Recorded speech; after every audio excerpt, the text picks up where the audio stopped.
And I must say, I never expected to be an icon, as you say, but Burt is the gift that keeps giving.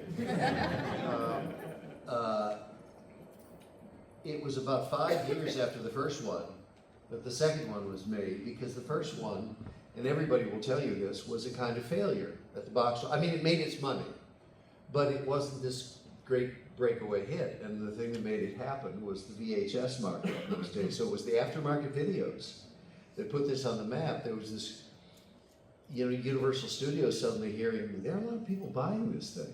There are a lot of people renting this thing at your local Blockbusters, remember that? And so that's what got them to make a second film. The fact that it wasn't a feature film was because Kevin Bacon was disappointed in the first one. His name was above the title, and he felt he had failed. He will tell you, you know, this in the interviews. He said, no, I'm not a leading man. I can't carry a movie like that. I better go in a different direction. And so that's one of the reasons why he said he enjoyed it, but when the filmmakers went to him for a second, he said, no, I didn't feel like, you know, it brought that movie home for you. So I think I'd rather skip it. The only reason I became a larger part of the franchise is the fact that everybody else was leaving. So truly, I became the survivalist, you know. I always intended Burt to be a secondary character, if you will. You know, one of the things I loved about the piece was he was an interesting character and a fun character, but he was part of this larger family. All those people who lived in that little town in Perfection, Nevada. And so somebody once came to me and said, shall we do a television thing called Burt's Basement? You know, and I said, no, I'm the only person to talk myself out of a job, right? I said, I don't think Burt should be the main character. I always felt that, to use a parallel, Happy Days, I always thought the Cunningham family should be, you know, the main family, and that the Fonz was, you know, their strange friend. But you needed the normalcy of the Cunningham family to make the Fonz really work. And I always felt as if the series should be led by someone other than Burt, but Burt should always be there as, you know, the weird guy in the neighborhood. And so the fact that he sort of rose to the top was always a surprise to me, because I never intended that to happen.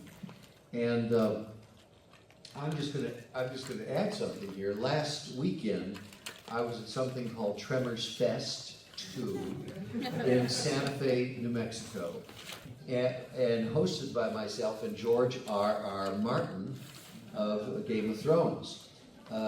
George and I came to know each other a couple of years ago. It had nothing to do with Tremors, and I found out he was a huge Tremors fan. And it was his idea, he lives part-time in Santa Fe, New Mexico, to have this Tremors Festival. So we did the second one as a matter of fact, it was last weekend. And someone I hadn't seen for a long, long time, in the original Tremors movie, Finn Carter, who played Rhonda LeBeck, who was Kevin Bacon's main squeeze in that, was there, and I hadn't seen her in many, many years. And I'm hoping to get, I said, you know, Finn, you ought to do some of these autograph shows. So I hope she'd be back to do some of these, because to true Tremors fans, she was a doll in that film. The girl next door, who was just so brilliant with that white nose of hers in the sun. And but the point of this whole story is, at this Tremors Fest, Ron Underwood, the original director of Tremors, and Steve S.S. Wilson was there, and Steve announced that Stampede Productions, which was the makers of the original 4 films, has reacquired the rights to the first film from Universal Studios. And Steve Wilson and Brent Maddock, the original writers on Tremors 1, have gotten together, and they're starting to think about story ideas, possibly for an 8th film. So everybody thought Tremors was absolutely dead. and so might have been Burt, but there is a possibility. Hollywood is a crapshoot, so you never know what's going to happen. They need to get the funding, and they don't have the foreign rights, unfortunately, which can be a bit of an obstacle. So they're going to have to dance with somebody at Universal about the foreign rights, because right now they've reacquired the domestic rights, but not the foreign rights. So we shall see what happens, to be continued, but there is some hope for an 8th Tremors. And I said to George R.R. Martin, who wants to be a part of it as a producer, and I said, George, you're going to do it quick because we're all getting older. If you're serious about this thing, we should seriously talk about something sooner rather than later. We'll see what happens with that. So, have you seen a script? Is there a story out? No, there is no story. The one thing maybe I shouldn't give anything away. Well, all right, I'm going to give one thing away. Yeah. Because I don't know if this is even going to happen. But one thing we're almost sure of is we'd really like to do it back in the town of Perfection, Nevada, return to our roots. And one of the ideas being kicked around is that we all come back, for people who haven't been living here for a while, for the funeral of Earl, who was played by Fred Ward, who has since passed away. And so we thought that might be a good place to start, as some of us come back to Perfection for the funeral of Earl Bassett, Fred Ward. It's a sort of a sweet way to start, and I'm not sure what's going to happen, but that's one idea that's kicking around. And obviously we're all 30 plus years older, so we have to take in the fact that Burt's a geriatric now, for God's sake. And as fit as I am, we should play up to that and use the fact that these people can't do what they used to do, so they're MacGyvering things. They can't literally jump and run like they could, so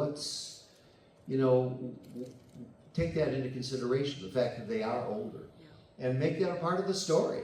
That they're smarter up here. They may not be able to do some of the things they used to, but they've got the experience and the history.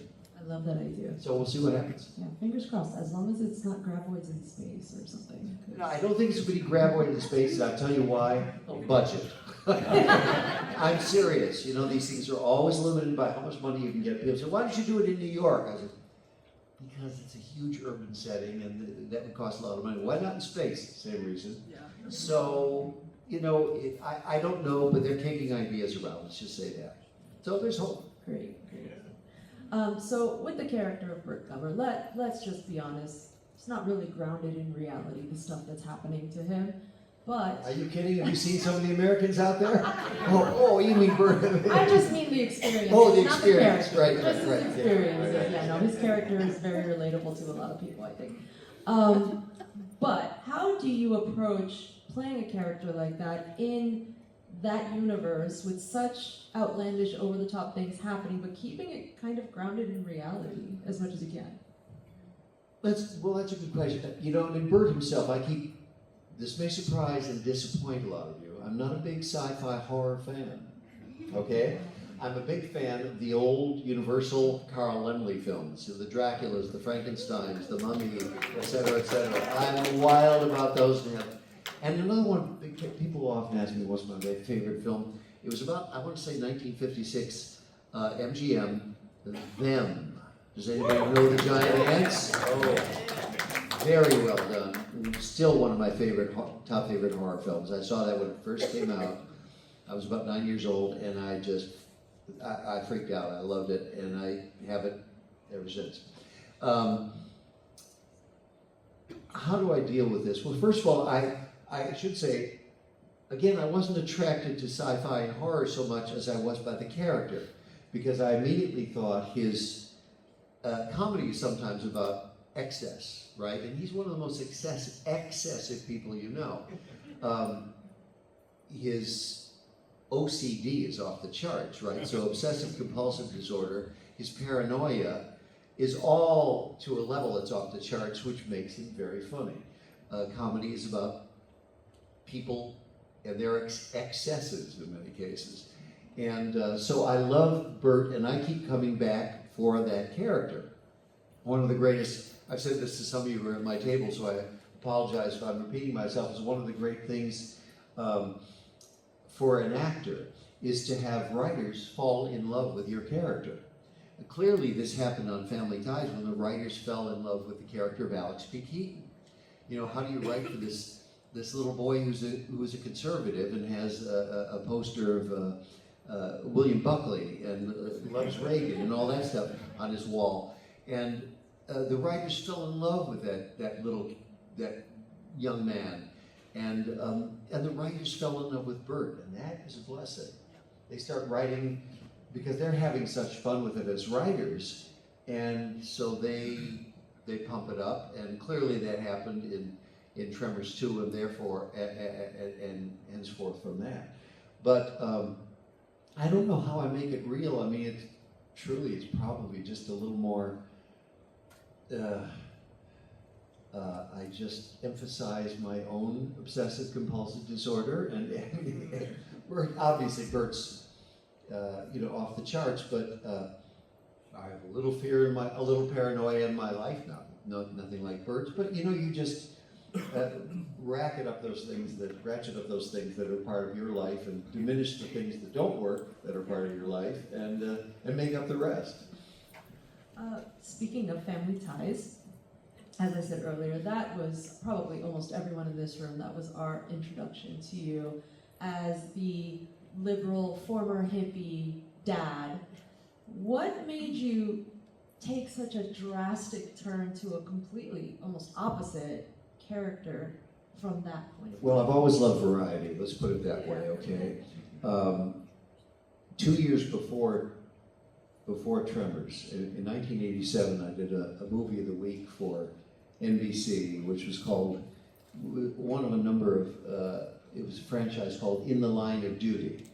And ours was subtitled In the Line of Duty, The FBI Murders. David Soul and I played two vicious SOBs from a real life story who prompted one of the worst shootouts in FBI history, where 3 or 4 agents were killed, and these people were in the Miami area, and they actually perpetrated a number of bank robberies and things like that, and they were vicious brutes. And there were some people at that time who said, "Why are you doing a role like that?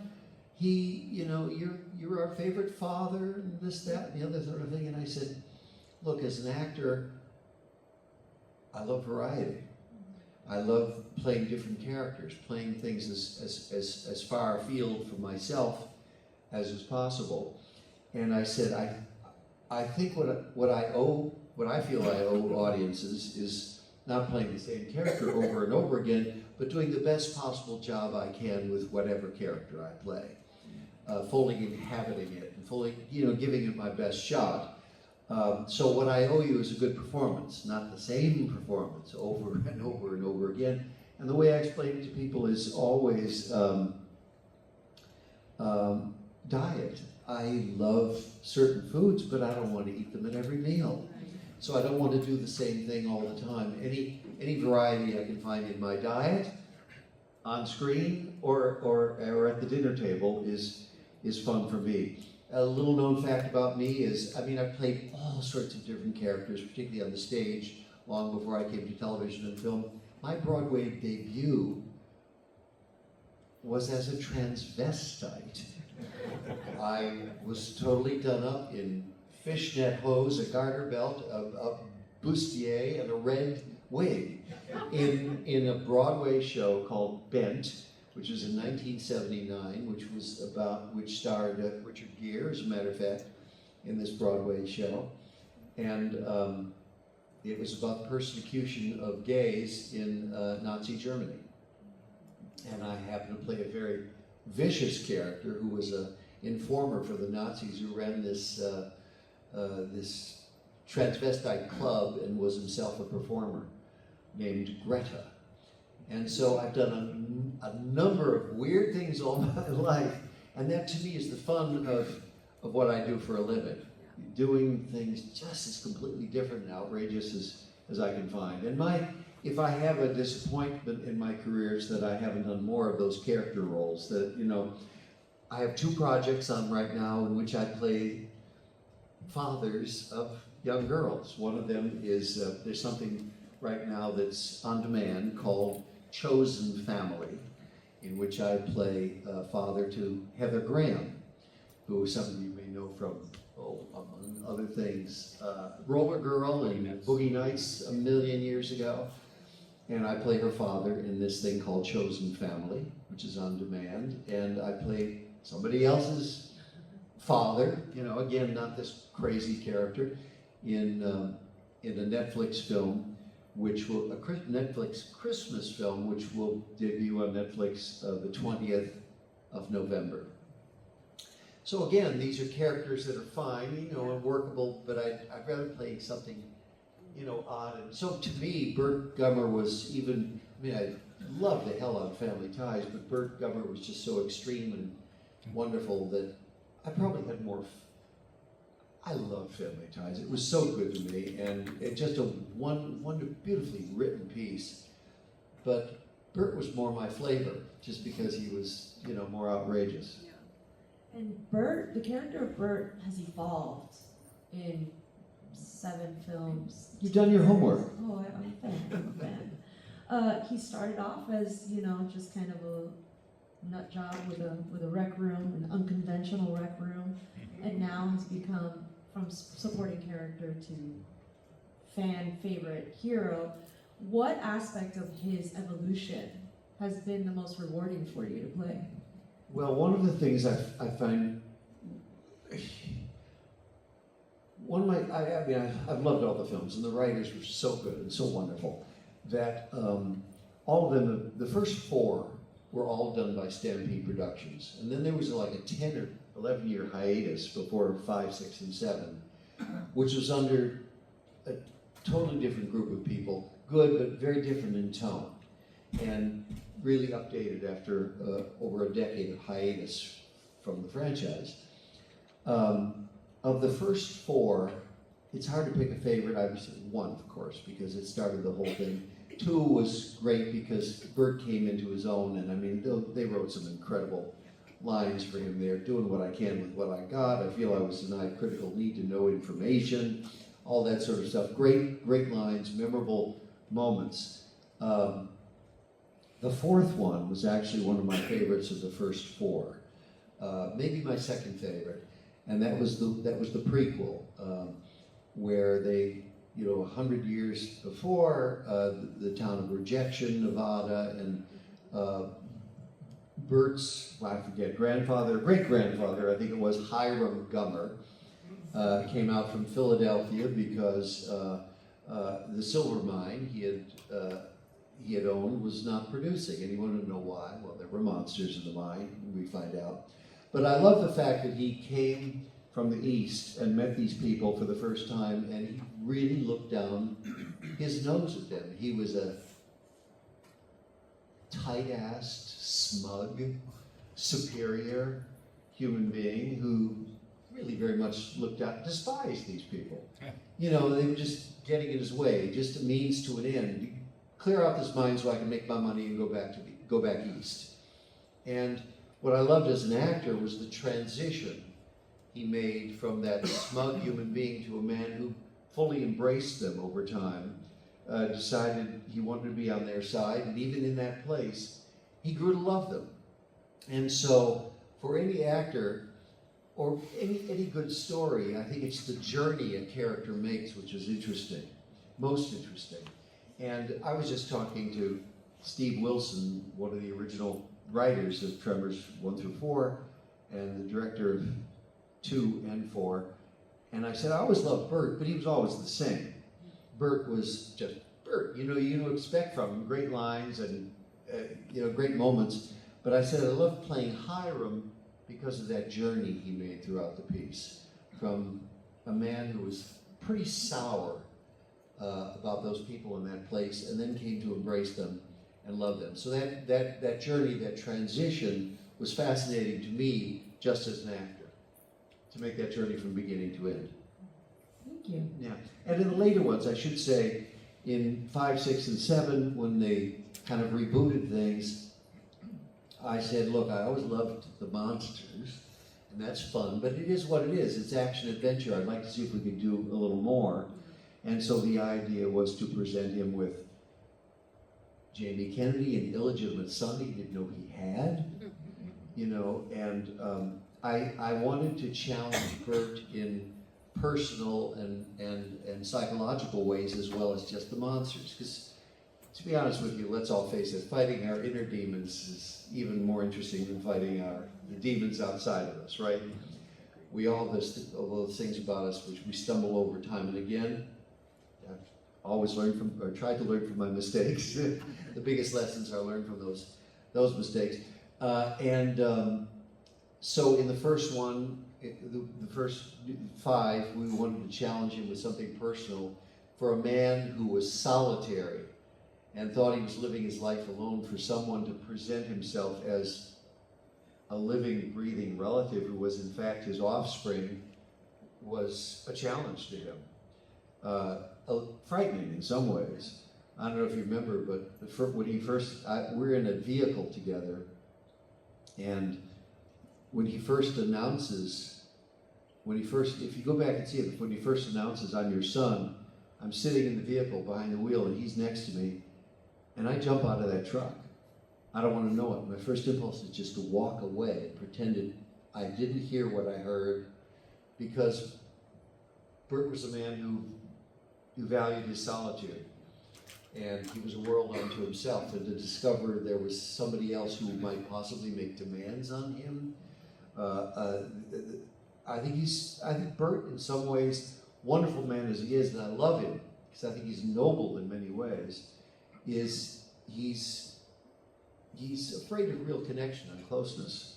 I mean, he lost Heather, never got back together with, her and all that sort of thing. And I think he's just a person who was very afraid of intimacy. He can deal with the world, he can deal with facts, he can deal with guns and all this stuff, but dealing with people was always difficult for him. And so to be presented with a son he didn't even know he had was one of the scariest things that could happen to him. I was like, I said to the director, what I'd like to do is jump out of this truck and start walking away. I don't want to know this. Yeah. So that's the way they staged it. If you go see it again, you'll see me jump out of the truck so fast, like, damn, 8 years. This is not happening to me. So and then the next one, 6, they had him, he was confronted, he'd been infected with some graboid venom, so I wanted to deal with a little bit with maybe the idea of mortality. I'm not going to be in this world long enough. So it was, he hadn't really dealt with that long. He'd been in charge of things, so I wanted him to deal with that. And in the very last one, and I was disappointed in the last one in some ways, because I wanted him to work the relationship he had with that woman who, with whom he had that affair many years ago. And again, the danger of intimacy. I've been married for 40 years and I'm still afraid of intimacy. I say to my wife, I have commitment issues. I've been doing this a long time, but every day is new, because there's something about that scares me, because when you're really crazy about somebody, there's always the danger of losing them, or, it's like mortality and all that crap, I want to be reminded of it. So I must say intimacy is still difficult for me. Yeah. Even though I practice it, it's not always easy. I think that's very relatable. So let's go back to Family Ties for a minute. Like you said, it was a beautifully written show, wonderful in many ways. It's still very topical. Your experience on Family Ties, in the 80s, the sitcom world was very different than how it is today. Right. And since then, you have appeared as, in guest roles in many sitcoms. Right. Would you ever consider going back to a sitcom full-time as, I don't know. That's a good question. Simply because if it's well-written material, every actor yearns for that sort of thing. Something that is just on the page and screams at you, do this, do this. You see the words there and you say, this is hard to pass up. I'm not the workaholic I used to be. I enjoy my time away. And again, 40 years of marriage, I enjoy my time with my wife. I know it's not going to be forever. I'm just aware of that. I'm at an age where, you know, that possibility is lurking. And that is a spooky empire, believe me. And so I don't want to be away from her as much as I used to. I mean, I love our time. I love when I'm working, but I love my our time together. And I'm okay when I'm not working. But if something good came along, I don't know. It would just have to be pretty special. Yeah. You know, with wonderful writers and wonderful characters and something that actually means something, because I must tell you, I think Family Ties was very special, and one of the reasons I did not want to do I didn't want to be recycled into a new sitcom immediately. I'm just, to be honest with you, I loved that, and I thought it was a hard act to follow, and I needed to do something very different. Thankfully, Tremors provided that possibility. And I've always enjoyed the freelance life more than I have. I'd rather play 7 characters in 1 year than 1 character for 7 years. Even though series are a great thing, I did it, I loved it. It was, I mean, had I wanted steady work, I would have done something else for a living. But it turned out to have that steady work was a real blessing, and gave me a sort of financial cushion to be able to do other things. Now, so I don't know the answer to that. I tend to think I'd be more suited for something with a larger cast that I came in here and there, you know, like ER or one of those other things where they have a large cast and they focus on different persons' stories at different times. Yeah. But I don't know. Well, if you do, I will definitely be watching. Well, I hope it's well written. I'm sure it will be. If you decide to do it, for sure. Can I say something else very briefly? One of the things I loved about I've been very fortunate to be in two different shows, Family Ties and Tremors, this where there's a real sense of community. And I'll say this right now, it's one of the things without getting political, one of the things I don't like the tenor of things right now in America with people taking sides in the way they do. One of the things I loved about the 80s, and this was, Family Ties, by the way, was one of Ronald Reagan's favorite shows. He almost appeared as a guest star on that once, but he had a busy job at the time, which was President of the United States, so he couldn't make it. But he came back close to actually being a guest star, which I'm glad didn't happen, because it's always so fakey to me that why would the president be visiting this, you know, this family in Columbus, Ohio? You know, after all, it makes no sense. So, but he loved it. And those were the days when the Republicans and the Democrats could sit down and iron out their problems. Because what America wants mostly is problem solving. You know, how about a little compromise? That's how I've made 40 years of marriage work, is compromise. I can't get my way all the time. Believe me, as much as I keep trying, as much as I tell her I'm a god, she doesn't believe it. She keeps pushing back as the goddess. So, and in Tremors, this is the thing I love about that piece. Here's this group of people, crazy, different people. Burt and Heather, who everybody thinks is nuts, and he thinks everybody else is crazy because they don't have his lifestyle. You've got Miguel, you've got Chang, so you've got the Latino, you've got all a bunch of strange people who all put their differences aside to work towards a common enemy, the grabber. We operate as a team. And I'd like to see that more in America again, where both sides, all sides say, we're stronger together than we are apart. I don't like this divisiveness.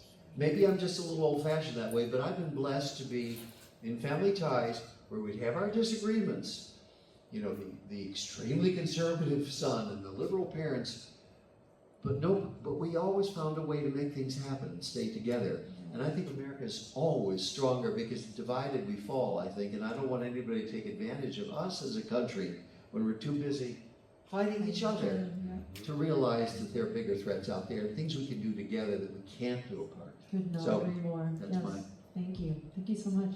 We're going to pass it to you guys in just a minute. So if you have any questions for Michael, please Yes, go ahead and please. line up at the microphone right there in the center. I have one more question for you before we throw it to the audience. So you have Family Ties, you have Tremors, two very notable and iconic projects, which probably have fairly different fan bases. I'm sure there's some overlap. But how do you approach fans that come to you with, fond memories of Family Ties versus fans of Tremors? Yeah, I'm happy, anything that makes them happy. You know what's interesting to me is I learn more and more you can't read a book by the cover. There are people who come up to me in places like this. They look like they just got off their Harley. They're fully tatted. They're pierced and all this sort of thing. And the guy will come to me and say, "Man, you were like a father to me in Family Ties." I swear to God, I thought he was a Tremors fan.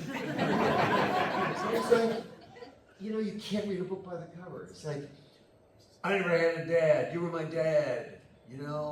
You accept, I never had, my parents were divorced, and this, that, and the other thing. And I'm constantly amazed, and I'm just thrilled that something I did gave somebody comfort, because it's a wacky, tricky world we live in. And if somebody can take comfort in that from something I've done, from the standard of a good family, and there are good families out there. There really are. I mean, we hear about the ones that are all dysfunctional, and we've all had a little dysfunction in our lives since we did that. But it's so nice to I don't deal with them any differently. I'm just thrilled that they loved what they loved and we made a difference in their life. That's great. Thank you. All right. Yes, sir. First question. I love the art of film, but I'm fascinated by the technical process of getting it all put together. And in the case of the first movie, Tremors, I know that the story itself, the timeline is very compact. It takes, of course, over only a few days. How much time did you actually spend filming that? The film took place, I think, in 55 days. Now, I was just talking with them. I could about 55 days of filming. For your information, it was low budget, relatively low budget.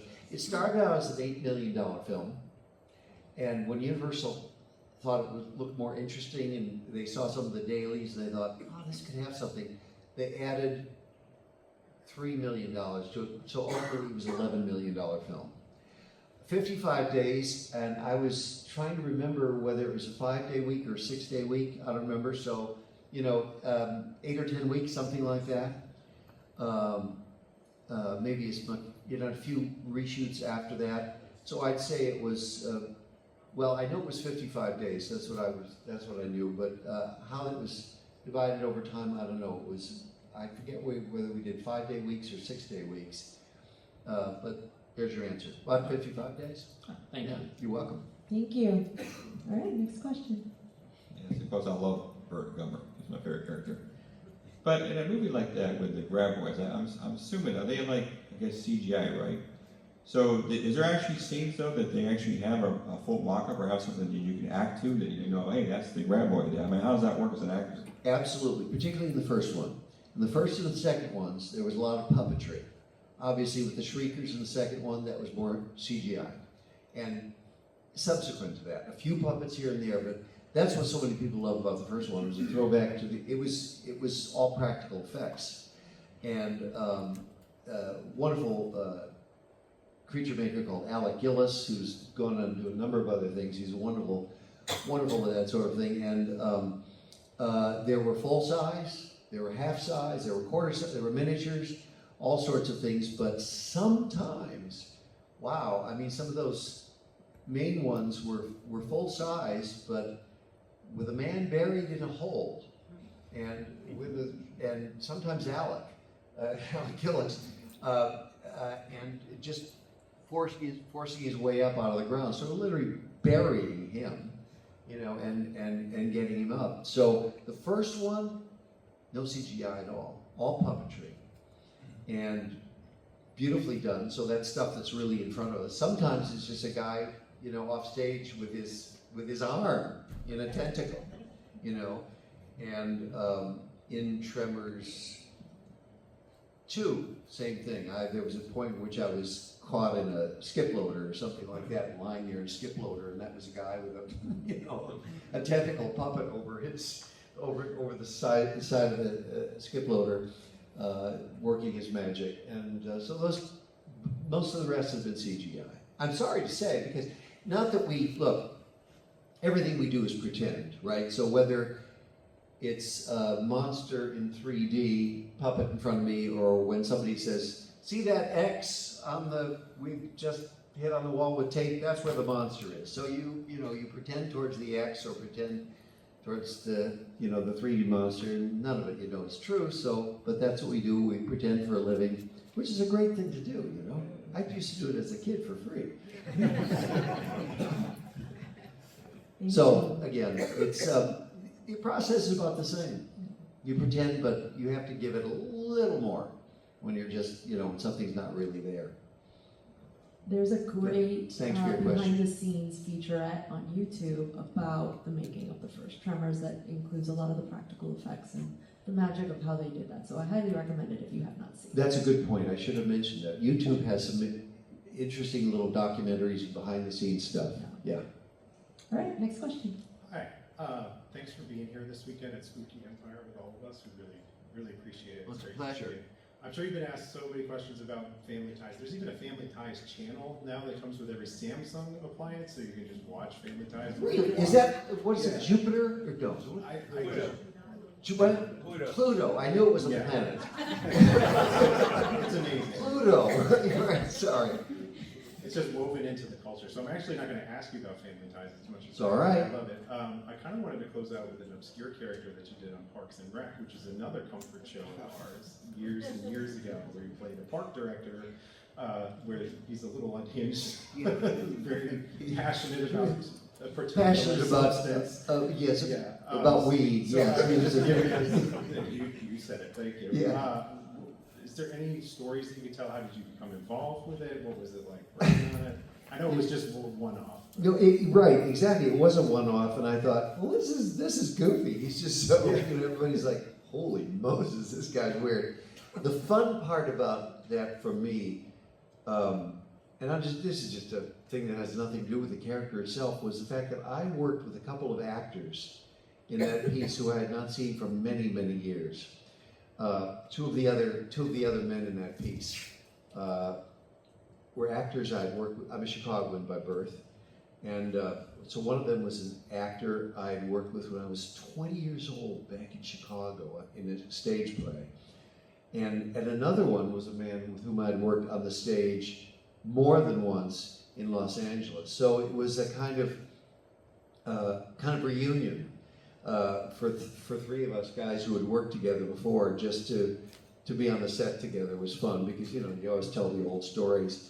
This is one of the nice things about coming to something like this. Dee Wallace and I did a film together many years ago, and played husband and wife in something, and so I hadn't seen Dee in a long time, so it was just great to see her again. And that's one of the fun things about this, is coming to these and meeting people. You tell the old stories, the stories you remember when you were all in New York as nobodies a million years ago, and you just somehow got lucky, and lucky enough to come to autograph shows and have fans want to greet you. So I'm very grateful for that. Thank you. Thank you. Thanks. I have one more question for you. So we talked about the universe of Tremors. You mentioned how much you love playing, the character, the great-grandfather character, but what is your favorite scene in all of the Tremors films that you did, that you enjoyed performing, and also, maybe it's a different one, what's your favorite scene as a fan watching it? Or maybe they're the same. I'll start with the easiest one. As a fan watching it, it's not about me. There was something, again in Santa Fe, New Mexico, this this Tremors Film Festival, the second year it's been happening, and they want to have it a third time. Watching Tremors 1, watching Fred Ward. Fred was a wonderful actor. I love working with 1 and 2, and a couple of years before that we had worked in something called Big Business with Bette Midler and Lily Tomlin. Fred was in that, and I got to know him a little bit that first time back in, I want to say 86 or something like that, before Tremors. And I just loved him. He was a good guy, and sometimes I'll be sitting next to somebody and I bother the hell out of them, and they'll be watching a show and I'll go, watch what Fred does here, watch what Fred does, watch his reaction. His looks to Kevin Bacon, especially when there's a little spark happening between Kevin and Finn, Rhonda Lebeck in the film, and Fred will look at him like, I see something happening here, boy. That's cool. You're getting a little close to her, aren't you? You know, that kind of thing. When they fall, a couple moments of their sleep on the rock together, and later on when he's bandaging her legs after she's been torn up by some barbed wire, and Fred just looks at him and I think, watch Fred's reaction here. He says more with a look than some actors can do with a line. So, my favorite thing in watching is watching sometimes other actors just do their thing. And Fred is one of my favorites, and particularly in T1.